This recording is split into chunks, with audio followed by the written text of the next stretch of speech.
ನಮಸ್ಕಾರ. ನನ್ನ ಎಲ್ಲ ಧ್ಯಾನ ಬಂಧುಗಳಿಗೆ, ಆತ್ಮ ಬಂಧುಗಳಿಗೆ ನಮಸ್ಕಾರ ತಿಳಿಸುತ್ತಾ ಇವತ್ತು ಗುರುವಾಣಿ. ಗುರುಗಳು ಏನು ತಿಳಿಸ್ತಾರೆ ನೋಡೋಣಲ್ಲ. ನಾವೆಲ್ಲಿ ಸಿಕ್ಕಾಕೊಂಡಿದ್ದೀವಿ ಮತ್ತು ಹೇಗೆ ಎಚ್ಚರಿಕೆಯಿಂದ ಇರಬೇಕು ಅನ್ನೋದನ್ನು ಗುರುಗಳು ಏನು ತಿಳಿಸ್ತಾರೆ ನೋಡೋಣ. ಜೈ ಹೋ ಪತ್ರಿಜಿ ಅಂತ ಹೇಳ್ತಾನೆ. ಜೈ ಹೋ ಧ್ಯಾನಮಯ ಜಗತ್, ಜೈ ಹೋ ಪಿರಾಮಿಡ್ ಜಗತ್, ಜೈ ಹೋ ಪತ್ರಿಜಿ, ಜೈ ಹೋ ಸಸ್ಯಾಹಾರಿ ಜಗತ್ ಅಂತ ಹೇಳ್ತಾ ಒಂದು ಪಾಠನ ತೆಗ್ಯಾಣ. ಯಾವುದಾದ್ರೂ ಒಂದು ಹಂಗೆ ತೆಗೆಯೋದು ಗೊತ್ತೇ ಇತ್ತಲ್ಲ. ಇದು ಏನು ತೆಗಿತಾರ, ಯಾರು ಗುರುಗಳು ಯಾವ್ದು ಹೇಳ್ತಾರ ಅಂತ ಗೊತ್ತಿಲ್ಲ. ಇವತ್ತು ನೀವು ಹೇಗಿರಬೇಕು, ಸಂಡೇ ಇತ್ತಲ್ಲ, ಹೇಗಿದ್ದೀರಿ, ಎಲ್ಲಿ ಸಿಕ್ಕಾಕೊಂಡಿರಿ ನೋಡ್ರಿ ಅಂತ ಏನು ಹೇಳ್ತಾರೆ ನೋಡೋಣ. ಈಗ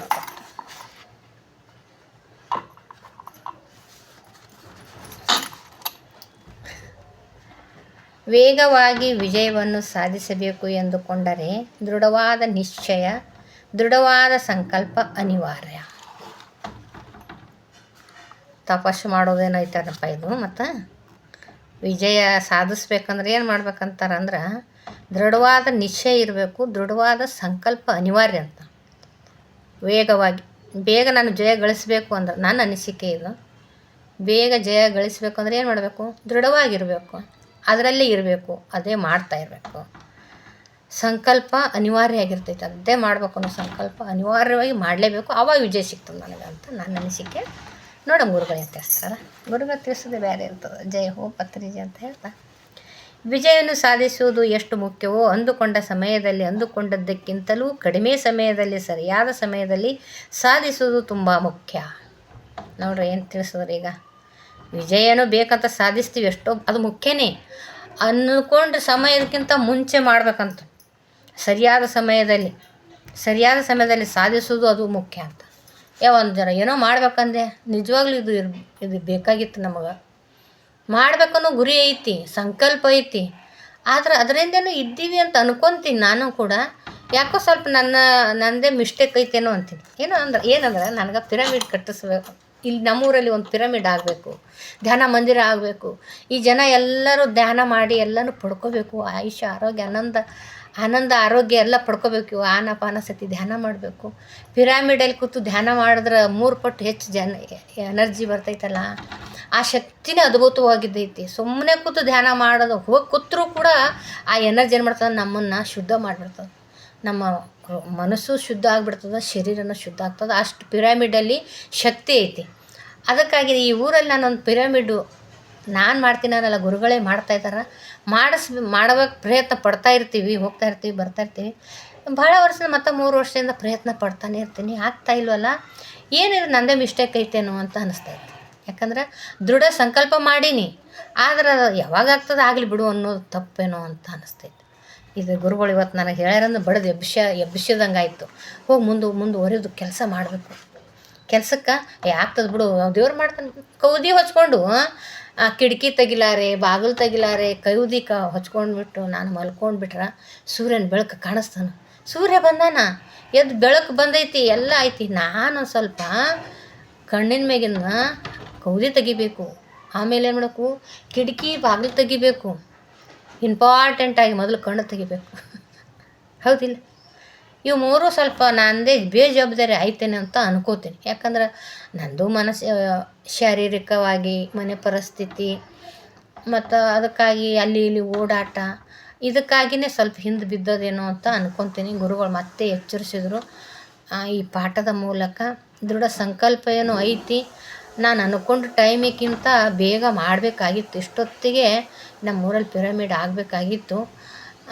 ಯಾಕಾಗಿಲ್ಲ ಅಂದ್ರೆ ಅದಕ್ಕಿಂತ ಸಮಯ ಭಾಳ ತೊಗೊಂಡೇನೋ ಅನ್ಕೋತಿದ್ದೀನಿ ಸರ್. ಗುರುಗಳು ತಿಳಿಸ್ದಂಗೆ ಇವಾಗ ಯಾಕೆ ಭಾಳ ಸಮಯ ಆಯಿತು ಗೊತ್ತಾಗ್ತಾ ಇಲ್ಲ ಅಂದ್ರೆ ಗೊತ್ತಾಗ್ತೈತಿ.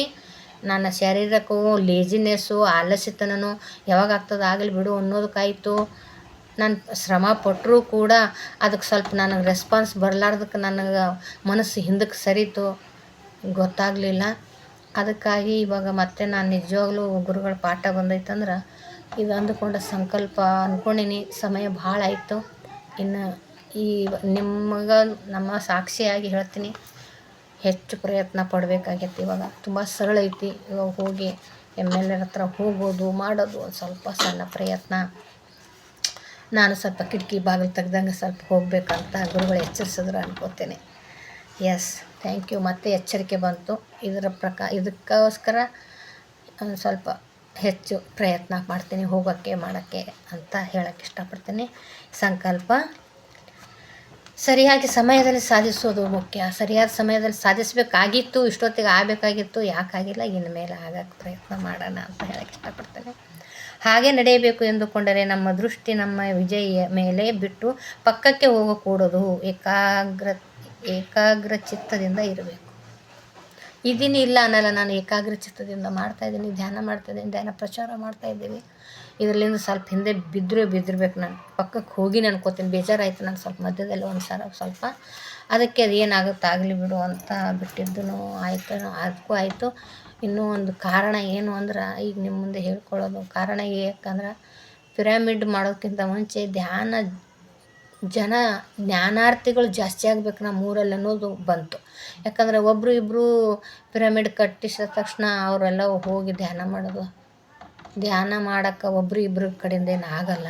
ಮೊದಲು ನಮ್ಮ ಊರಲ್ಲಿ ಇದೇ ಕಾರಣನೇ ನನಗೆ ಈ ಧ್ಯಾನಕ್ಕೆ ಸ್ವಲ್ಪ ನಾನು ಪಿರಮಿಡ್ಗೆ ಒತ್ತು ಕೊಡದೇ ಇರೋ ಕಾರಣನೇ ಏನು ಅಂದ್ರೆ ನಮ್ಮ ಊರಲ್ಲಿ ಹೆಚ್ಚು ಜನ ಮೊದಲು ಧ್ಯಾನಾರ್ಥಿಗಳಾಗಲಿ, ಧ್ಯಾನ ಅಂದರೆ ಇಷ್ಟ ಆಗಲಿ, ಪಿರಮಿಡ್ ಶಕ್ತಿ ಗೊತ್ತಾಗಲಿ, ಧ್ಯಾನದ ಮಹಿಮೆ ಗೊತ್ತಾಗಲಿ, ಅವರಿಗೆ ಜನ ಜಾಸ್ತಿ ಆಗಲಿ ಅನ್ನೋ ಉದ್ದೇಶದಿಂದ ನಾನು ಸ್ವಲ್ಪ ಹಿಂದೆ ಬಿದ್ದಿದ್ದೀನಿ ಅಂತ ಹೇಳೋಕ್ಕೆ ಇಷ್ಟಪಡ್ತೀನಿ. ಯಾಕಂದ್ರೆ ಜನ ಜಾಸ್ತಿ ಆಗಲಿ, ಮೇಲೆ ಜನ ಪ್ರಚಾರ ಮಾಡೋಣ. ಜನ ಜಾಸ್ತಿ ಆದ್ರೆ ಪಿರಮಿಡ್ ಶಕ್ತಿ ಅವ್ರಿಗೆ ಅರಿವಿಗೆ ಬಂತು ಅಂದ್ರೆ ಎಲ್ಲರೂ ಕೂಡಿ ಕೇಳಿ ಮಾಡಿದ್ರೆ ಅದಕ್ಕೊಂದು ಸಾರ್ಥಕತೆ ಬರ್ತದೆ. ಪಿರಮಿಡ್ ಕಟ್ಟಿಸೋದಕ್ಕೂ ಅಂತ ಅಂದ್ಕೊಂಡು ನಾನು ಸ್ವಲ್ಪ ಹಿಂದೆ ಬಿದ್ದೀನಿ. ಇದೇ ಕಾರಣ ನನಗೆ. ಧ್ಯಾನ ಮೊದಲು ಮಾಡಿಸ್ತಾ ಇದ್ದೀವಿ, ಎಲ್ಲರ ಕಡೆ ಜನರಿಗೆ ಧ್ಯಾನ ಅಂದ್ರೆ ಅರಿವು ಮೂಡಿಸ್ತಾ ಇದ್ದೀವಿ ಅಂತ ಹೇಳೋಕ್ಕೆ ಇಷ್ಟಪಡ್ತೀನಿ. ಗುರುಗಳಲ್ಲಿ ಕೂಡ ನಾನು ಇದನ್ನೇ ಹೇಳ್ತೀನಿ. ಪಕ್ಕಕ್ಕಿಟ್ಟಿರೋದು ಯಾವುದಕ್ಕಂದ್ರೆ ಇದಕ್ಕೆ ಜನರು ಧ್ಯಾನಾರ್ಥಿಗಳು ಜಾಸ್ತಿ ಆಗಲಿ, ಜನರು ಒಬ್ಬರು ಇಬ್ಬರು ಧ್ಯಾನ ಮಾಡಿದ ತಕ್ಷಣ ಆಗಲ್ಲ ಅಂಥೇಳಿ ಪಕ್ಕಕ್ಕಿಟ್ಟೀನಿ ಅಂತ ಹೇಳೋಕ್ಕೆ ನಮ್ಮ ಗುರುಗಳಿಗೆ ಹೇಳ್ತೀನಿ. ನಾನು ನಿಮಗೂ ಕೂಡ ತಿಳಿಸ್ತೀನಿ. ಈ ಸ್ಥಿತಿಯಲ್ಲಿ ಇರಬೇಕು ಎಂದುಕೊಂಡರೆ ಅತ್ಯಂತ ದೃಢವಾದ ನಿಶ್ಚಯ ಮತ್ತು ಸಂಕಲ್ಪ ನಮ್ಮಲ್ಲಿ ಇರಬೇಕು. ಸಂಕಲ್ಪ ಇರಬೇಕು. ದೃಢವಾದ ನಿಶ್ಚಯನೂ ಐತಿ. ನಾನು ಪಿರಮಿಡ್ ಅಂದ್ರೆ ಭಾಳ ಇಷ್ಟ. ಪಿರಮಿಡ್ ಅಂದರೆ ನನ್ನ ತವರು ಮನೆ. ಅಲ್ಲಿ ಕೂತು ಧ್ಯಾನ ಮಾಡ್ದೆ ನಾನು ಪುನರ್ಜನ್ಮನೇ ಪಡೆದೀನಿ. ಪಿರಮಿಡಲ್ಲಿ ಹೆಚ್ಚು ಚೈತನ್ಯ ಶಕ್ತಿ ಇರ್ತದೆ. ಪ್ರಕೃತಿಯಲ್ಲಿನ ದಿವ್ಯ ಚೈತನ್ಯ ಶಕ್ತಿ, ಕಾಸ್ಮಿಕ್ ಎನರ್ಜಿ 3 ಪಟ್ಟು ಜಾಸ್ತಿ ಇರ್ತದೆ. ನಾವು 1 ಗಂಟೆ ಹೊರಗಡೆ ಕೂತು ಧ್ಯಾನ ಮಾಡೋದಕ್ಕೂ 3 ಗಂಟೆ ಹೊರಗಡೆ ಕೂತು ಧ್ಯಾನ ಮಾಡೋದಕ್ಕೂ ಪಿರಮಿಡಲ್ಲಿ ಕೂತು ಧ್ಯಾನ ಮಾಡಿದಾಗ 1 ಗಂಟೆನೇ ಧ್ಯಾನ ಮಾಡಿದಾಗ ಆ ದಿವ್ಯ ಚೈತನ್ಯ ಶಕ್ತಿ ನಮ್ಮ ಶರೀರ ಪ್ರವೇಶ ಮಾಡ್ತೇವೆ. ಸುಮ್ಮನೆ ಹೋಗಿ ಒಳಗಡೆ ಅಲ್ಲಿ ಪಿರಮಿಡಲ್ಲಿ ಕೂತ್ರೂ ಕೂಡ ನಾವು ಸುಮ್ಮನೆ ಹೋಗಿ ಕೂಡ್ಬೇಕಂತೀವಿ, ಆದರೆ ಅದು ಧ್ಯಾನಕ್ಕೆ ಎಳೆಯೋದು ಬಿಡ್ತದೆ. ಯಾಕಂದ್ರೆ ಅಲ್ಲಿ ಪಾಸಿಟಿವ್ ಇರ್ತದೆ ಜಾಸ್ತಿ ಪಿರಮಿಡಲ್ಲಿ. ಅಂದರೆ ಅಗ್ನಿ, ಮಿಡ್ ಅಂದರೆ ಅದು ಮಂದಿರ, ಅದರಲ್ಲಿ ಅಗ್ನಿ ತತ್ವ ಜಾಸ್ತಿ ಇರ್ತದೆ ಪಿರಮಿಡಲ್ಲಿ. ನಾನು ಹೋಗಿದ ತಕ್ಷಣ ನನ್ನಲ್ಲಿರುವ ಅಗ್ನಿ ತತ್ವಕ್ಕೂ ಅದರಲ್ಲಿರುವ ಆ ಕಾಸ್ಮಿಕ್ ಎನರ್ಜಿ, ಪಿರಮಿಡಲ್ಲಿರುವ ಕಾಸ್ಮಿಕ್ ಎನರ್ಜಿನೂ ಒಂದಾಗಿ ಏನು ಮಾಡ್ತದೆ, ನಾವು ಶೂನ್ಯಸ್ಥರಾಗಿಬಿಡ್ತೇವೆ. ಧ್ಯಾನಕ್ಕೆ ಸುಮ್ಮನೆ ಕೂತ್ಕೊಳ್ಳೋಣ ಅನಿಸ್ಬಿಡ್ತೈತಿ. ಮಾತು ಬೇಡ, ಏನೂ ಬೇಡ. ಅಲ್ಲಿ ಹೋಗಿದ ತಕ್ಷಣ ಹಂಗೆ ಶೂನ್ಯಕ್ಕೆ ಇಳಿದು ಬಿಡ್ತೇವೆ ನಾವು. ಆ ಚೈತನ್ಯ ಶಕ್ತಿ ಆ ಪಿರಮಿಡಲ್ಲಿ ಐತಿ. ನಮ್ಮ ಶರೀರ ಪ್ರವೇಶ ಮಾಡಿ ಆ ದಿವ್ಯ ಚೈತನ್ಯ ಶಕ್ತಿ, ಕಾಸ್ಮಿಕ್ ಎನರ್ಜಿ, ಆ ಪಿರಮಿಡ್ ಶಕ್ತಿ ನಮ್ಮ ಶರೀರ ಪ್ರವೇಶ ಮಾಡಿ ಏನಾಗ್ತದೆ, ಪರಿಶುದ್ಧ ಆಗ್ತಾ ಹೋಗ್ತದೆ. ಆತ್ಮನ ಶುದ್ಧ, ಮನಸ್ಸು ಶುದ್ಧ ಆಗ್ತದೆ, ಶಾರೀರಿಕ ಶುದ್ಧ ಆಗ್ತದೆ. ಅದಕ್ಕಾಗಿ ಈ ಪಿರಮಿಡ್ ಶಕ್ತಿ ಅಂದರೆ ಅಪಾರವಾಗಿದ್ದು.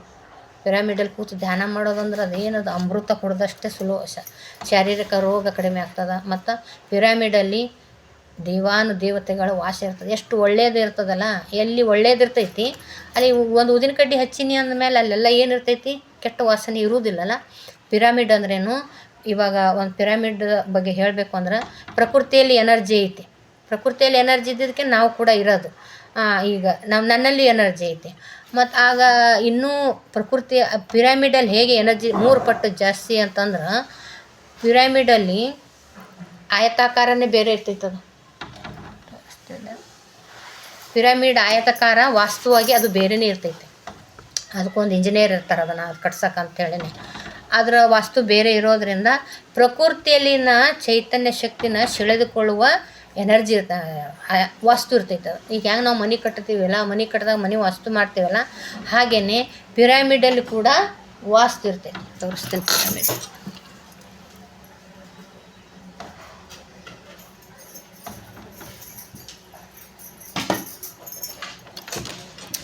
ಇದು ನೋಡಿ, ಇದು ಕ್ಯಾಪು, ಇದು ಪಿರಮಿಡ್ ಕ್ಯಾಪ್.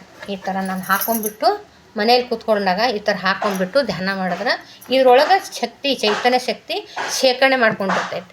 ಈ ಪಿರಾಮಿಡ್ದು ಹೇಳ್ಬೇಕಂದ್ರೆ ಇದು ಅದ್ಭುತ ಶಕ್ತಿ ಐತಿ ಇದರಲ್ಲಿ. ಈ ಪಿರಾಮಿಡಲ್ಲಿ ನಾವು ಏನೈತ್ರಿ, ಇದೊಂದು ಏನೋ ಡಬ್ಬಿ ಥರ ಕಾಣಿಸ್ತಲ್ರಿ ಅಂತ ಅನ್ಬೇಡ್ರಿ. ಇದು ಆಯತಾಕಾರ ಐತಿ, ಇದರ ವಾಸ್ತು ಐತಿ. ಇದ್ರೊಳಗೆ ಇಲ್ಲಿ ಎಲ್ಲೇ ಇಟ್ಟರೂ ಕೂಡ ಇದರ ಸುತ್ತಲೂ ಕೂಡ ಎನರ್ಜಿನ ಸೆಳೆದುಕೊಳ್ಳುವ ಶಕ್ತಿ ಇರ್ತದೆ. ಇದ್ರೊಳಗೆ ಒಂದು ಬೇಕಂದ್ರೆ ಟ್ರೈ ಮಾಡಿರಿ, ನೀವು ಪರೀಕ್ಷೆ ಮಾಡಿರಿ. ಒಂದು 2 ಟಮಾಟಿ ಇಲ್ಲಿಂದ ಇಟ್ಟು ಆಮೇಲೆ ಒಂದು ವಾರ ಬೇರೆ ಕಡೆ ಒಂದು ಟಮಾಟಿ ಇಟ್ಟು, ಬೇರೆ ಕಡೆ ಒಂದಿಷ್ಟಿಟ್ಟು ಇಲ್ಲಿಷ್ಟಿಟ್ರೆ ಒಂದು ವಾರ ತನಕನೂ ಇದರಲ್ಲಿರುವ ಟೊಮೆಟೊ ಹಾಳಾಗಿರಲ್ಲ, ಎನರ್ಜಿ ತಾಜಾ ಇರ್ತಾವೆ. ಪರೀಕ್ಷೆ ಮಾಡಿರಿ, ಪ್ರಾಕ್ಟಿಕಲಾಗಿ ಪರೀಕ್ಷೆ ಮಾಡೇ ನೀವು ಪ್ರೂಫ್ ಇದ್ರೇ ಆ ಪಿರಮಿಡ್ ಶಕ್ತಿಗೆ ಒಪ್ಕೊಡ್ರಿಲ್ಲ ಅನ್ನೋಲ್ಲ. ಮತ್ತು ಇಲ್ಲಿ ಇವು ಟಮಾಟಿ ಚೆನ್ನಾಗಿರ್ತಾವೆ. ಇದು ಮಾತ್ರ ಈ ಹೊರಗಡೆ ಇಟ್ಟು ಟಮಾಟಿ ಸುಕ್ಕಾಗಿದೆ, ಕೊಳ್ತೋಗ್ಲಿ ಏನೇ ಆಗಿರ್ತಾವೆ ಅಂದ್ರೂ ಮಾರಿ ಕೆಡ್ಸಿರ್ತಾವೆ. ಇದರಲ್ಲಿ ಇಟ್ಟಿರೋ ತಾಜಾ ಇರ್ತಾವೆ. ಯಾಕೆ ತಾಜಾ ಇರ್ತಾವೆ ಅಂದ್ರೆ ಇದರಲ್ಲಿರುವ ಚೈತನ್ಯ ಶಕ್ತಿ ಏನು ಮಾಡ್ತೈತಿ, ಅದನ್ನು ತಾಜಾ ಇಡೋಕ್ಕೆ ಇದು ಮಾಡ್ತಾವೆ. ಆ ಕಾಸ್ಮಿಕ್ ಎನರ್ಜಿ, ಪ್ರಕೃತಿಯಲ್ಲಿರುವ ಎನರ್ಜಿ. ಏನು ರೀ ಪ್ರಕೃತಿಯಲ್ಲಿ ಎನರ್ಜಿ ಇದು ಹೆಂಗೆ ಜಕ್ಕೋತದ? ಇವಾಗ ಏನಿರ್ತೈತಿ, ನಿಮ್ನ ದರ್ಪಣ ಅಂತಿರ್ತದೆ. ಆವಾಗ ಸಣ್ಣವರಿದ್ದಾಗ ಪೇಪರ್ ಸುಡ್ತಿದ್ವಲ್ಲ ನಾವು, ಚಿಕ್ಕವ್ರಿರ್ಬೇಕಾದ್ರೆ ಆಟ ಆಡ್ತಾ ಇದ್ದಾಗ ಹಿಂಗೆ ಪೇಪರ್ ಮೇಲೆ ಹಿಂಗೆ ಇನ್ನು ಬರ್ತಿಡಿದ್ರೆ ಒಂದೇ ಕಡೆ ಸೂರ್ಯನ ಬೆಳಕನ್ನು ಶೇಖರಣೆ ಆಗ್ತಿತ್ತು. ಶೇಖರಣೆ ಆಗಿ ಆ ಪೇಪರ್ ಸುಡ್ತಾ ಇತ್ತಲ್ಲ, ಆ ಪೇಪರ್ ಸುಟ್ಟಂಗೆ ಅದು ಏನಾಯಿತು, ಹೊರಗಿನ ಹರಡಿಕೊಂಡಿರುವ ಬಿಸಿಲನ್ನು ಒಂದೇ ಕಡೆ ಮಾಡಿ ಅದು ಹೆಂಗೆ ಪೇಪರ ಸುಡ್ತಿತ್ತು, ಇವಾಗ ಹರಡಿಕೊಂಡಿರುವ ಎನರ್ಜಿ, ಆ ಕಾಸ್ಮಿಕ್ ಎನರ್ಜಿನ ಈ ಪಿರಾಮಿಡ್ ಶೇಖರಣೆ ಮಾಡಿಕೊಂಡು ಇದನ್ನು ನಾವು ಹಾಕ್ಕೊಂಡು ಧ್ಯಾನ ಮಾಡಿದಾಗ, ಮತ್ತು ಪಿರಾಮಿಡ್ ಕಟ್ಟಿಸಿಲ್ಲ ರೂಮ್ ಇರ್ತೈತಲ್ಲ, ಪಿರಾಮಿಡಲ್ಲಿ ಕೂತು ಧ್ಯಾನ ಮಾಡಿದಾಗ 3 ಪಟ್ಟು ಎನರ್ಜಿಯ ಕಾಸ್ಮಿಕ್ ಎನರ್ಜಿ ನಮ್ಮ ನೆತ್ತಿಯ ಬ್ರಹ್ಮರಂಧ್ರದ ಮೂಲಕ ಶರೀರ ಪ್ರವೇಶ ಮಾಡ್ತದೆ.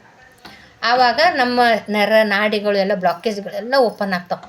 ಹೆಂಗಂದ್ರೆ ಅದನ್ನು ಒಂದೊಂದು ನಳದಲ್ಲಿ ಪೈಪಲ್ಲಿ ಹೆಂಗೆ ಕಸ ಸಿಕ್ಕಾಕೊಂಡಿರ್ತದಲ್ಲ, ಹಾಗೆ ಈಗ ನಾನು ಧ್ಯಾನ ಮಾಡಿದಾಗ ಇದರಲ್ಲಿರುವ ಚೈತನ್ಯ ಶಕ್ತಿ ನಮ್ಮ ನಾಡಿಗಳಲ್ಲಿರುವ ಎಲ್ಲ ಕಸನ ಹೊಡೆದೋಡಿಸ್ತೈತಿ. ನೀರಿಂದ ದಬ್ಬಿ ಕ್ಲೀನ್ ಮಾಡ್ದಂಗೆ ಇರ್ತದೆ. ಅದಕ್ಕೆ ನಾವು ಏನು ಮಾಡ್ತೇವೆ, ಧ್ಯಾನ ಮಾಡಿದ ತಕ್ಷಣ ಏನಾಗ್ತದೆ, ಮೊದಲು ಧ್ಯಾನ ಮಾಡಿದ ತಕ್ಷಣ ನಮ್ಮ ಶರೀರ ಶುದ್ಧ ಆಗ್ತದೆ. ಮಾನಸಿಕ ನಾಡಿಗಳು ಎಲ್ಲ ದೇಹದ ಮೇಲೆ ಪರಿಣಾಮ ಬೀಳ್ತದೆ. ಶಾರೀರಿಕ ಆರೋಗ್ಯ ಸಿಗ್ತದೆ. ಆಮೇಲೆ ಮೈಂಡ್, ಬುದ್ಧಿ, ಮಾನಸಿಕ ರೋಗಕ್ಕೂ ಕೂಡ ಆಧ್ಯಾತ್ಮಿಕನೇ ಔಷಧಿ. ಅದಕ್ಕಾಗಿ ಏನು ಹೇಳ್ತೀನಿ, ಈ ಪಿರಾಮಿಡ್ ಧ್ಯಾನ ಅಂದರೆ ಅದ್ಭುತ. ಇದರಲ್ಲಿ ಧ್ಯಾನ ಮಾಡಿ ನೋಡ್ರಿ ನೀವು, ಎಷ್ಟು 3 ಪಟ್ಟು ಎನರ್ಜಿ ಜಾಸ್ತಿ ಪಡ್ಕೊತೀವಿ, ಚೈತನ್ಯ ಭರಿತರಾಗಿರ್ತೀವಿ. ಯಾವಾಗ ಉತ್ಸುಕತೆ ಇರ್ತೈತಿ, ಏನು ಬೇಜಾರು ಅನ್ನೋದಿರಲ್ಲ. ಹಾಗಾಗಿ ಈ ಪಿರಾಮಿಡ್ ಶಕ್ತಿಯ ಬಗ್ಗೆ ಹೇಳಿದ್ರೆ ಅಪಾರವಾಗೈತಿ. ಈ ನಮ್ಮೂರಲ್ಲಿ ಕೂಡ ಪಿರಾಮಿಡ್ ಆಗಬೇಕು. ಧ್ಯಾನಾರ್ಥಿಗಳು ತುಂಬ ಆಗ್ಯಾರ ನಮ್ಮೂರಲ್ಲಿ. ಇನ್ನು ಪಿರಾಮಿಡ್ ಕಟ್ಸೋಕೆ ನಾವು ಪ್ರಯತ್ನ ಪಡ್ತೀನಿ. ಈ ಪಿರಾಮಿಡ್ ಅಂದರೆ ಭಾಳ ತವ್ರ ಮನೇನೆ ಇಷ್ಟ. ಯಾಕಂದ್ರೆ ಪುನರ್ಜನ್ಮನೇ ಕೊಟ್ಟೈತೆ ನನಗೆ. ಆನಾಪಾನಸತಿ ಧ್ಯಾನ, ಈ ಪಿರಾಮಿಡ್ ಶಕ್ತಿ ಧ್ಯಾನ, ಪಿರಾಮಿಡ್ದಲ್ಲಿ ಕೂತು ಧ್ಯಾನ ಮಾಡೋದ್ರಿಂದ ಪ್ರತಿದಿನ ನಾವು ಇದು ಕ್ಯಾಪ್ ಹಾಕ್ಕೊಂಡು ಧ್ಯಾನ ಮಾಡ್ತೀವಿ. ನೀರು ಮೇಲೆ ಇಡಬೇಕು, ಗುಳಿಗೆ ಮೇಲೆ ಇಡಬೇಕು. ಗುಳಿಗೆಗಳ ಬಾಕ್ಸ್ ಮೇಲೆ ಇಟ್ರೆ ಇನ್ನೂ ಹೆಚ್ಚಿಗೆ ಚೈತನ್ಯ ಶಕ್ತಿ ಬರ್ತೈತಿ.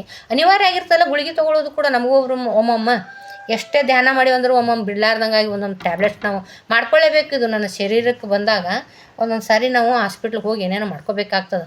ಇದು ಏನಾಗ್ತದಂದ್ರೆ ಎಲ್ಲವೂ ಧ್ಯಾನ ಏನು ಮಾಡ್ತೈತಿ, ನಮ್ಮನ್ನು ಏನೇ ಬಂದ್ರೂ ಗಟ್ಟಿತನ ಬರ್ತೈತಿ, ಆತ್ಮವಿಶ್ವಾಸ ಬರ್ತದೆ, ಧೈರ್ಯ ಬರ್ತೈತಿ. ಧ್ಯಾನ ಮಾಡೋದ್ರಿಂದ ಏನೋ ಒಂದು ಆಗಿದ ತಕ್ಷಣ ಭಯ ಬರಲ್ಲ.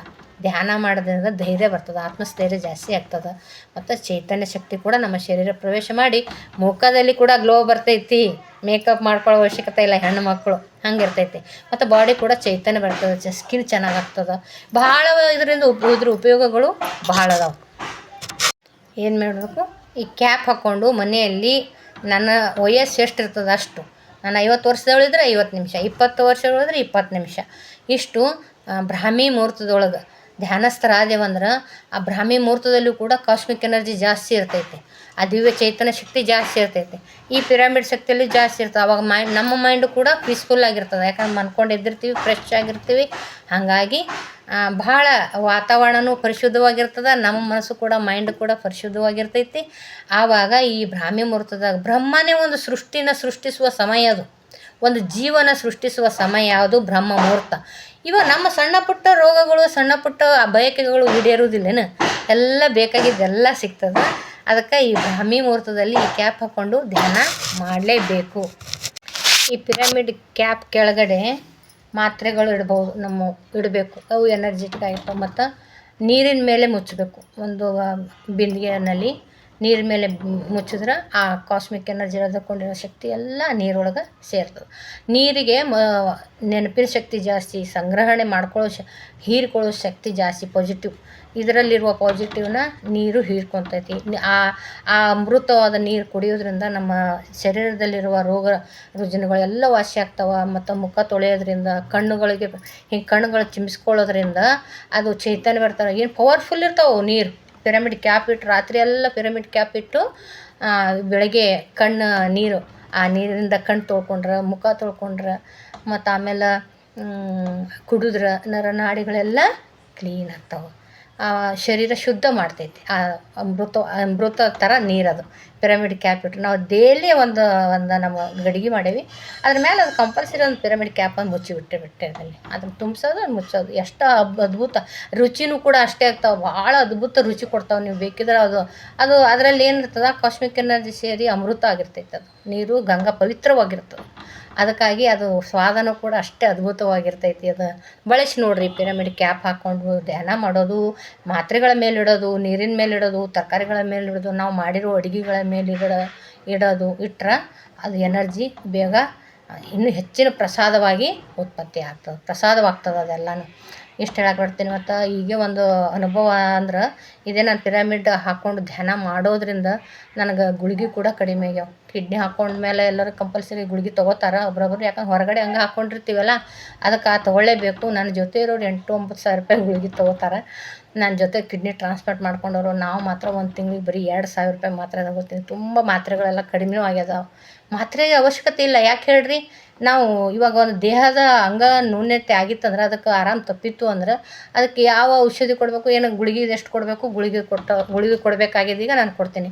ಇವಾಗ ನಾನು ಧ್ಯಾನ ಮಾಡಿ ಆ ಚೈತನ್ಯ ಶಕ್ತಿನ ಇನ್ನೊಂದಿಷ್ಟು ಕಾಸ್ಮಿಕ್ ಎನರ್ಜಿ ಆ ಪವರನ್ನು ನನ್ನ ಶರೀರ ಪ್ರವೇಶ ಮಾಡ್ತಿದ್ದಂಗೆ ಆ ಅಂಗಕ್ಕೆ ಎಲ್ಲ ಬೇಕಾಗಿದ್ದು ಸಿಗ್ತಿದ್ದಂದ್ರೆ ಹೊರಗಡೆ ಔಷಧಿ ಎದಕ್ಕೆ ಬೇಕಾಗಿಲ್ಲ. ಈ ಧ್ಯಾನಸ್ಥರಾಗಿ ಕ್ಯಾಪ್ ಹಾಕ್ಕೊಂಡು ಧ್ಯಾನ ಮಾಡಿ ಇದು ಪರಿಶುದ್ಧವಾದ ಇಲ್ಲಿ ನೀರನ್ನು ಕುಡಿದು ಈ ಥರ ನಾನು ಧ್ಯಾನಸ್ಥರಾದೆ ಅಂದ್ರೆ ಆ ಅಂಗಕ್ಕೆ ಯಾವ ರೋಗನೂ ಬರಲ್ಲ. ಯಾಕೆ ತುಂಬ ಶಕ್ತಿಯುತವಾಗಿರ್ತವೆ ಅವು.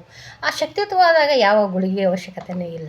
ಅವಾಗ ನಾವು ಲವಲವಿಕೆಯಿಂದ ಇದ್ದೇ ಇರ್ತೀವಿ ನ್ಯಾಚುರಲ್ ಆಗಿ ಅಂತ ಹೇಳಕ್ಕೆ. ನಾನು ಮಾತ್ರೆಗಳು ಕಡಿಮೆ ಆಗ್ಯಾವ. ಇಲ್ಲೊಬ್ಬರು ಹಾಗೇನೆ ಅವರು ಮಾತ್ರೆ ತಗೋತಿದ್ರು. ಈ ಧ್ಯಾನ ಮಾಡಿ ಮಾದೇವಿ ಹರ್ನಾಳ್ ಅಂತೇಳಿ ಅವರು ಕೂಡ ಧ್ಯಾನ ಮಾಡಿನೇ ಧ್ಯಾನಸ್ಥರಾಗಿ ಈ ಪಿರಮಿಡ್ ಶಕ್ತಿನ ಅರಿತುಕೊಂಡು ಪಿರಮಿಡಲ್ಲಿ ಕೂತು ಧ್ಯಾನ ಮಾಡೋದಂದ್ರೆ ನಮ್ಗೆ ಹಬ್ಬ. ತವ್ರ ಮನೆಗೆ ಹೋಗ್ತೀವಲ್ಲ ಹಬ್ಬ ಮಾಡೋಕೆ, ಹಂಗೆ ನಮ್ಮದು ಪಿರಮಿಡಲ್ಲಿ ಅಂದ್ರೆ ಧ್ಯಾನ ಮಾಡೋದಂದ್ರೆ ಹಬ್ಬನೇ. ಅದಕ್ಕಾಗಿ ಈ ಪಿರಮಿಡ್ ಶಕ್ತಿ ಅದ್ಭುತವಾಗೈತಿ. ಅಲ್ಲಿ ಕೂತು ಧ್ಯಾನ ಮಾಡೋದ್ರಿಂದ ಎಲ್ಲ ರೋಗ ರುಜಿನ, ಮಾನಸಿಕ ರೋಗನೂ ಕೂಡ ಕಡಿಮೆ ಆಗ್ತದೆ. ನಾವು ಎಷ್ಟು ಡಿಪ್ರೆಷನ್ಗೆ ಹೋಗಿದ್ದು ನಾನು ಬದುಕಲ್ಲ ಅಂತ ಹೇಳಿದರು. ಈ ಪಿರಮಿಡ್ ಧ್ಯಾನನೇ ಅಷ್ಟು ನನಗೆ ಮತ್ತೆ ಪುನರ್ಜನ್ಮ ಕೊಟ್ಟದಂತ ಹೇಳೋಕ್ಕೆ ಇಷ್ಟಪಡ್ತೀನಿ. ಅದಕ್ಕಾಗಿ ಈ ಪಿರಮಿಡ್ ಶಕ್ತಿ ಬಗ್ಗೆ ಇನ್ನೂ ಒಂದು ಕ್ಲಾಸ್ ಮಾಡ್ತೀನಿ. ಮತ್ತೆಲ್ಲನೂ ತಿಳ್ಕೊಂಡು ನನಗೆ ಗೊತ್ತಿದ್ದಷ್ಟು ಇಷ್ಟ ನನ್ನ ಅನುಭವ ಇಷ್ಟೇ ನಾನು ಹೇಳಿದ್ದೆ. ಪಿರಮಿಡ್ದಲ್ಲಿ ಕೂತು ಧ್ಯಾನ ಮಾಡಿದ್ವಿ. ಇವಾಗ ರಾತ್ರಿ ಎಲ್ಲ ನಾವು ಬ್ರಾಹ್ಮಿ ಮುಹೂರ್ತದಾಗ ಕ್ಯಾಪ್ ಹಾಕ್ಕೊಂಡು ಕೂತು ಧ್ಯಾನ ಮಾಡಿದಾಗ ಎಲ್ಲಿರ್ತೀವಿ ಏನೋ, ಎಷ್ಟು ಆನಂದ. ಇಷ್ಟು ಬೆಳಗ್ಗೆ ಇದ್ರೂ ಕೂಡ ಅವಾಗಾದರೂ ಕೂಡ ನಾವು ಚೈತನ್ಯ ಭರಿತರಾಗಿ ಲವಲವಿಕೆಯಾಗಿ ತಿರುಗಾಡ್ತೀವಿ. ಯಾವಾಗಲೂ ನೋಡ್ರಿ ನೀವು ಭಾಳ ಎನರ್ಜಿಯಾಗಿರ್ತೀರಿ ಅಂತಾರೆ ನನಗೆ. ಹೌದು, ನಾನು ಎನರ್ಜಿಯಾಗಿದ್ದೀನಿ, ಇಲ್ಲ ಅಂತ ಹೇಳಲ್ಲ ಅಂತೀನಿ. ಯಾಕಂದ್ರೆ ನಾನು ಧ್ಯಾನ ಮಾಡ್ತೀನಿ. ನಮ್ಮ ಗುರುಗಳು ನನ್ನ ಜೊತೆ ಅದಾರ. ಪ್ರಕೃತಿ ಮಾತೆ ಅದಕ್ಕೆಲ್ಲ ಸಾಥ್ ಕೊಡ್ತಾರೆ. ಆರಾಮಾಗಿರ್ಲಕ್ಕತ್ತಾರ. ಧ್ಯಾನ ನನಗೆ ಅಷ್ಟೊಂದು ನಾನು ಬಿಟ್ರೂ ಧ್ಯಾನ ನನಗೆ ಬಿಡೋದಿಲ್ಲ. ಹಾಗೆ ಎಳೀತದೆ ಧ್ಯಾನ ಮಾಡು ಅಂತೇಳಿ. ನಾನು ಬೇಡ ಹೋಲ್ಬಿಡು ಅಂತೇಳಿ ಆ ಕಡೆ ಏನೋ ಹೋಲ್ಬಿಡು ಅಂತಂತೂ ಅಂದಿಲ್ಲ. ಇದು ನನ್ನ ಅಮೃತ ಅದ, ಹೋಲ್ಬಿಡತ್ತೆ ಹೆಂಗೆ ಅನ್ಲಿ. ಆದರೂ ಸುಮ್ಮನೆ ಕೂತ್ರೂ ಕೂಡ ಕಣ್ಮುಚ್ಚಿ ಧ್ಯಾನಸ್ಥರಾಗಿಬಿಡ್ತೀವಿ ನಾವು. ಸುಮ್ಮನೆ ಕೊಡೋಂಗಿಲ್ಲ, ಟಿ ವಿ ನೋಡೋಂಗಿಲ್ಲ. ಟಿ ವಿ ಅಂತೂ ಹಚ್ಚಂಗಿಲ್ಲ ನಾವು. ಮೊಬೈಲು ಭಾಳ ನೋಡೋಂಗಿಲ್ಲ. ಏನು ಇಂಪಾರ್ಟೆಂಟ್ ಇದು ನಮ್ಮ KDPP ಕ್ಲಾಸಿಂದ ನಮ್ಮ ಗುರುಗಳ ಕ್ಲಾಸ್ ಐತಲ್ಲ, ಪ್ರತಿದಿನ ಒಂದೊಂದು ಪಾಠ ಹೇಳ್ತಾರೆ. ಅಪ್ಪ ದೇವರೇ, ನಾನು ಎಲ್ಲಿ ಸಿಕ್ಕಾಕೊಂಡಿದ್ದೀನಿ. ಅದೇ ಪಾಠಗಳು ಬರ್ತಾವೆ. ನಾನು ಅದನ್ನೇ ಆಚರಣೆಯಲ್ಲಿ ತಂದು ಅದನ್ನು ಯಾರೋ ಹೇಳಿದ್ರು, ಯಾರೋ ಬಿಟ್ಟರಲ್ಲ, ಯಾರೋ ಒಬ್ರು ಏನೋ ದೊಡ್ಡವ್ರು ಹೇಳ್ಯಾರ ಅಂದಮೇಲೆ ಅದನ್ನು ಕೇಳಬೇಕು. ದೊಡ್ಡವ್ರು ಎದಕ್ಕೆ ಹೇಳಿರ್ತಾರೆ? ಚೆನ್ನಾಗಿರಲಿ, ಆರೋಗ್ಯವಾಗಿರಲಿ ಅಂತ ಗುರುಗಳು, ಚೇತನ ಶಕ್ತಿಗಳು ಏನು ಹೇಳ್ಯಾರ? ಕಳಬೇಡ, ಕೊಲ್ಲಬೇಡ, ಹುಸಿಯ ನುಡಿಬೇಡ ಅಂತ ಹೇಳಿ ಬಸವಣ್ಣನವ್ರು ಹೇಳಿದ್ರು. ಅದೆಲ್ಲ ಹೇಳಿದ್ದನ್ನು ಪರಿಪಾಲನೆಯಲ್ಲಿದ್ದರೆ ನಾವು ಅದ್ಭುತವಾಗಿರ್ತದೆ ಜೀವನ. ಪಾಲನೆ ಮಾಡೋಕ್ಕೆ ತಯಾರಿಲ್ಲ ಯಾರೂ. ಕಳಬೇಡ ಅಂತ ಕಲಬೇಡ ಇದಿಷ್ಟೇ ಒಂದು 4 ಲೈನ್ ಅದಾವಲ್ಲ. ಕಳಬೇಡ ಕೊಲಬೇಡ ಹುಷ್ಯ ನುಡಿಬೇಡ ಅನ್ಯರಿಗೆ ಅಸಹ್ಯ ಪಡಬೇಡ ತನ್ನ ಬಣ್ಣಿಸಬೇಡ ಇದರೂ ಹಳಿಯಲು ಬೇಡ ಇದೇ ಅಂತರಂಗ ಶುದ್ಧಿ ಇದೇ ಬಹಿರಂಗ ಶುದ್ಧಿ. ಇವೆಲ್ಲ ಮಾಡೋದು ಪರಿಪಾಲನೆಯಲ್ಲಿ ಆಚರಣೆಯಲ್ಲಿ ಇದ್ದೇವಂದ್ರೆ ಆರೋಗ್ಯವಾಗಿ ಆನಂದವಾಗಿ ಇರ್ತೀವಿ. ಯಾಕೆ ಹೇಳ್ಯಾರ ಅವ್ರು ನಮಗೆ ಇವೆಲ್ಲ ಮಾಡಿರಿ ಅಂತೇಳಿ? ಆರೋಗ್ಯವಾಗಿ ಚೆನ್ನಾಗಿರಲಿ ಅಂತಲೇ ಅವ್ರು ಮಾಡಿಕೊಟ್ಟಾರ. ನಾವು ಅದನ್ನು ಪರಿಪಾಲನೆ ಮಾಡಲಾರ್ದಕ್ಕೇ ನಮ್ಗೆ ಹಿಂಸೆ ರೋಗ ರುಜಿನಗಳು ಮನಸ್ತಾಪಗಳು ಗೊಂದಲ ಇವೆಲ್ಲ ಇರೋದು. ಅದಕ್ಕೆ ದೊಡ್ಡವ್ರು ಏನು ಹೇಳ್ಯಾರ? ಧ್ಯಾನ ಮಾಡಿರಿ ಅಂತ ಹೇಳ್ಯಾರ. ಆರೋಗ್ಯ ಸಿಗ್ತದೆ ಆನಂದ ಸಿಗ್ತದೆ ಮಾಡಿರಿ ಅಂತ ಹೇಳಿದ್ರೆ ಮಾಡಬಾರ್ದ? ನಮಗೆ ಬೇಕಾಗಿರೋದು ಅದೇ ಇಲ್ಲ. ಇನ್ನು ಹೊರಗೆ ಹೋದ್ರೆ ಎಲ್ಲರೂ ಸಿಗ್ತದೇನು? ಇದು ರೊಕ್ಕಕ್ಕೆ ಸಿಗೋಲ್ಲ. ನೆಮ್ಮದಿ ಆನಂದ ಸಿಗಬೇಕು ಅಂದ್ರೆ ಏನು ಮಾಡಬೇಕು? ಧ್ಯಾನ ಸ್ಥಳ ಆಗಬೇಕು, ಶಾಂತಳಾಗಬೇಕು ಅಂತ ಹೇಳಕ್ಕೆ ಇಷ್ಟಪಡ್ತೀನಿ. ಅದ್ಭುತವಾದ ಜೀವನ ನಡೆಸಬೇಕು ಅಂದ್ರೆ ಈ ನನಗಾಗಿ ಜೀವಿಸೋದು, ನನಗಾಗಿ ಮಾಡೋದಿದು. ಪ್ರತಿದಿನ ನಾವು ಮನೆ ಮಕ್ಕಳು ಎಲ್ಲರಿಗೆ ಆಗಿ ಜೀವಿಸ್ತೀವಿ. ಓಕೆ ಮಾಡಬೇಕಾಗ್ಯದ ಧರ್ಮ ಐತೆ, ಅದು ಇಲ್ಲಿ ಬಂದೀವಿ ಅಂದಮೇಲೆ ಇದು ಜೀವಿಸ್ಲಿಕ್ಕೆ ಎಲ್ಲ ಬೇಕೇ ಆಗಿದೆ ಈ ಪ್ರಪಂಚದಲ್ಲಿ. ಮಾಡೋಣ, ಎಷ್ಟು ಮಾಡೋಣ ಅಷ್ಟು ಮಾಡ್ತಾ, ಎಷ್ಟು ಅಟ್ಯಾಚ್ಮೆಂಟ್ ಇಟ್ಕೊಂಡು ಅನಗತ್ಯ ವಿಷಯಗಳನ್ನು ಯೋಚನೆ ಮಾಡಲಾರ್ದೆ, ಅನಗತ್ಯ ವಸ್ತುಗಳ ಮೇಲೆ ಹಂಬಲ ಪಡಲಾರ್ದೇ ಎಷ್ಟು ಅವಶ್ಯ ಐತಿ ವಸ್ತುಗಳು, ಎಷ್ಟು ಅವಶ್ಯ ಐತಿ ಅಷ್ಟು ಮಾತುಗಳು, ಎಷ್ಟು ಅವಶ್ಯ ಐತಿ ಅಷ್ಟು ಆಲೋಚನೆಗಳು ಮಾಡಿಕೊಂಡು ಅವಶ್ಯವಾಗಿ ಧ್ಯಾನನ ಮಾಡ್ತಾ ಆರೋಗ್ಯವಾಗಿರೋಣಲ್ಲ ಎಲ್ಲರೂ. ಪಿರಮಿಡ್ ಶಕ್ತಿಯ ಬಗ್ಗೆ ಅದ್ಭುತವಾಗೈತಿ. ನಮ್ಮೂರಲ್ಲಿ ಪಿರಮಿಡ್ ಮಾಡೋಕ್ಕೆ ಪ್ರಯತ್ನ ಪಡ್ತಾಯಿದ್ದೀನಿ. ಮತ್ತೆ ಗುರುಗಳು ನನಗೆ ಬಡದು ಎಬ್ಬಿಸಿದ್ರು ಅಂತ ಹೇಳೋಕ್ಕೆ ಇಷ್ಟಪಡ್ತೀನಿ. ಮಾಡೋಣ, ಎಲ್ಲರೂ ನನಗೆ ಸಾಥ್ ಕೊಡ್ರಿ, ಎಲ್ಲರ ಜೊತೆ ಆಗ್ರಿ. ಪ್ರಕೃತಿ ಮಾತೆ ಅದಲ್ಲ, ಅವರು ಎಲ್ಲ ಪ್ರಕೃತಿ ಮಾತೆಗೆ ಒಪ್ಪಿಸಿಬಿಟ್ಟಿನಿ ನಾನು. ಸುಮ್ಮನೆ ನಮ್ಮ ಸಣ್ಣ ಪ್ರಯತ್ನ ಈ ಫಿಸಿಕಲ್ಲಾಗಿ ಹೋಗೋದು ಬರೋದನ್ನು ಹೇಳೋದು ಕೇಳೋದು ಮಾಡಮ್ಮ. ಅವರೆಲ್ಲ ಕಾರ್ಯರೂಪಕ್ಕೆ ತರೋರು ಅವರು, ನಾವೇನೂ ಮಾಡಲ್ಲ. ಅವ್ರು ಹೇಳಿದ್ರೇ ನಾವು ಮಾಡೋಕ್ಕಾಗ್ತದೆ. ಈಗ ಈ ಪಾಠ ಬರಬೇಕಾದ್ರೂ ಕಾರಣ ಅವರು ಮತ್ತೆ ಬಡ್ದು ಎಬ್ಬಿಸಿದಂಗೆ ಆಯ್ತು. ಇವಾಗ ನಾನು ಮರ್ತಿದ್ದೇನೇನೋ. ಈ ಥರ ಬಂದು ಎಬ್ಬಿಸ್ತಾರೆ, ಈ ಥರ ಬಂದು ಸಹಾಯ ಮಾಡ್ತಾರೆ ಗುರುಗಳು, ಈ ಥರ ಬಂದು ಹೇಳ್ತಾರೆ ನಮಗೆ ಹೌದು ಮಾಡಬೇಕಂತ. ಏನೋ ನಾನು ಮಾಡೋಕ್ಕೆ ಹೋದ್ರೆ ಅದನ್ನು ಎಚ್ಚರಿಸ್ತಾರೆ ಅಲ್ಲ. ಇವಾಗ ಎಷ್ಟು ಅದ್ಭುತ ನೋಡ್ರಿ. ಇವತ್ತು ಪಿರಮಿಡ್ ನಾನೊಂದು ಸುಮ್ಮ ಕ್ಲಾಸ್ ಮಾಡ್ಬೇಕಂದ್ರೆ ಅದು ಪಿರಮಿಡ್ ಶಕ್ತಿಯ ಬಗ್ಗೆನೇ ಬಂತು. ಈ ಅದ್ಭುತವಾದ ಪಿರಮಿಡನ್ನು ಎಲ್ಲರೂ ಮಾಡೋಣ, ಸಾಥ್ ಕೊಡ್ರಿ ಅಂತ ಹೇಳೋಕ್ಕೆ ಇಷ್ಟಪಡ್ತೀನಿ. ಇದನ್ನೆಲ್ಲ ಬಳಸ್ಕೊಡ್ರಿ. ಕ್ಯಾಪ್ ಇದ್ದಾವೆ, ಚೇರ್ ಇದ್ದಾವೆ. ಇವಾಗ ಕೂತ್ಕೊಂಡೇ ಚೇರ್ ಮೇಲೆ ಕೂತ್ಕೊಂಡು ಫುಲ್ಲು 2x2 ಪಿರಮಿಡ್ಸ್ ಅದಾವು. ಮತ್ತು ಇದು ಸಿಂಗಲ್ ಪಿರಮಿಡ್ ಇದೆ ನಮ್ಮ ತಲೆ ಮೇಲೆ ಹಾಕ್ಕೊಳಕ್ಕೆ.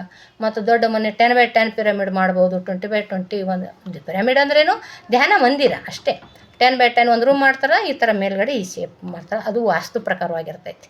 ಅದು ಮನೆ ಥರ ಹ್ಯಾಂಗೆ ಮನೆ ವಾಸ್ತು ಇರ್ತದೋ ಅದೇ ಥರ ಇಂಜಿನಿಯರ್ ಅದಾರ. ಅದಕ್ಕೂ ಕೂಡ ಆಕಸ್ಮಿಕ ಒಂದು ಚೂರು ಈ ಕಡೆ ಆ ಕಡೆ ಆದರೂ ಕೂಡ ಒಂದು ಕಡೆ ಎಲ್ಲೋ ಒಂದು ಚೂರು ಪಿರಮಿಡ್ ಕಟ್ಟುವಾಗ ಎಷ್ಟೋ ಲಕ್ಷಾನುಗಟ್ಟಲೆ ಹಾಕಿ ಪಿರಮಿಡ್ ಕಟ್ಟಿದ್ರಂತ. ಒಂದು ಇಂಚು ಏನೋ ಒಂದು ಅರ್ಧ ಇಂಚು ಹೆಚ್ಚು ಕಡಿಮೆ ಆಗಿದ್ದಕ್ಕೆ ಅದನ್ನು ಆಮೇಲೆ ಇಂಜಿನಿಯರ್ ಬಂದು ಪೂರ್ತಿ ತೆಗೆದ್ರು, ಡೆಮಾಲಿಸಿಸ್ ಮಾಡಿ ಮತ್ತೆ ಇನ್ನೊಂದು ಪಿರಮಿಡ್ ಮಾಡಿದ್ರಂತ. ಯಾಕಂದ್ರೆ ಅದು ಇಷ್ಟು ಆದ್ರೂ ಕಾಸ್ಮಿಕ್ ಎನರ್ಜಿ ವಾಸ್ತು ಪ್ರಕಾರ ಇರ್ತೈತೆ. ಅದಕ್ಕೆ ಇಷ್ಟಾದ್ರೂ ವ್ಯತ್ಯಾಸ ಆಗಬಾರ್ದಂಥದ್ದು. ಹಾಗೆ ಅದನ್ನು ಮಾಡಿದ್ದಕ್ಕೇ ಪ್ರಕೃತಿಯಲ್ಲಿನೋ ಚೈತನ್ಯ ಶಕ್ತಿ ಸೆಳೆದುಕೊಳ್ತದೆ, ಅಲ್ಲಿ ಶೇಖರಣೆ ಮಾಡ್ಕೊತೈತೆ ಅದು ಪಿರಮಿಡ್. ಅದಕ್ಕಾಗಿ ಎಲ್ಲರೂ ಈ ಪಿರಮಿಡ್ ಅಂದರೆ ಅದ್ಭುತ ಇರ್ತೈತಿ. ಹಾಕ್ಕೊಂಡ್ಬಿಟ್ಟು ಧ್ಯಾನ ಮಾಡಿ ನೋಡಿರಿ. ಅದ್ರ ಹೆಂಗೆ ಶೂನ್ಯ ಸ್ಥಿತಿ ಧ್ಯಾನ ಹಾಕ್ಕೊಂಡು ಕೂತು ಕಣ್ಣು ಮುಚ್ಚಿದ ತಕ್ಷಣ ಹಂಗೆ ಧ್ಯಾನಕ್ಕೆ ಹೋಗ್ಬಿಡ್ತೇವೆ. ಹಾಗಾಗಿ ಈ ಪಿರಮಿಡ್ ಶಕ್ತಿಯ ಬಗ್ಗೆ ಇನ್ನೂ ಅದ್ಭುತವಾಗಿ ಮತ್ತೆ ಇನ್ನೊಂದು ಕ್ಲಾಸ್ ಮಾಡೋಣ. ಥ್ಯಾಂಕ್ ಯು ಹೇಳೋಕ್ಕೆ ಇಷ್ಟಪಡ್ತೀನಿ. ಓಕೆ.